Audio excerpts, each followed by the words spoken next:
Barrage de police chaussée de Ninove en place toute la matinée, les riverains sont perplexes. Je ne sais pas ce qui s'est passé. Je crois que c'est sa voiture qui est... Je ne sais pas vous dire. Ma femme croit que c'était une moto.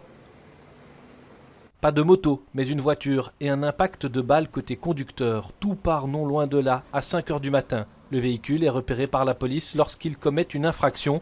Le conducteur, 29 ans, refuse de s'arrêter. Débute alors une course-poursuite. Le conducteur prend la fuite et va être stoppé au niveau de la chaussée de Ninove, à proximité de la gare de l'Ouest. Un policier va sortir de son véhicule pour le contrôler et le conducteur du véhicule va rouler en direction de ce policier. Et ce dernier a ouvert le feu et blessant mortellement malheureusement donc ce conducteur. Un autre homme se trouve à bord, bien connu de la justice. Il est arrêté. À présent, 2 enquêtes sont en cours. Information judiciaire liée à la rébellion armée, à savoir pour le conducteur, il avait un passager à côté de lui, avoir roulé en direction du policier, menaçant donc sa vie. Et dans un deuxième temps, vous avez une instruction judiciaire qui est ouverte pour coups et blessures volontaires et entraîner la mort sans intention de la donner.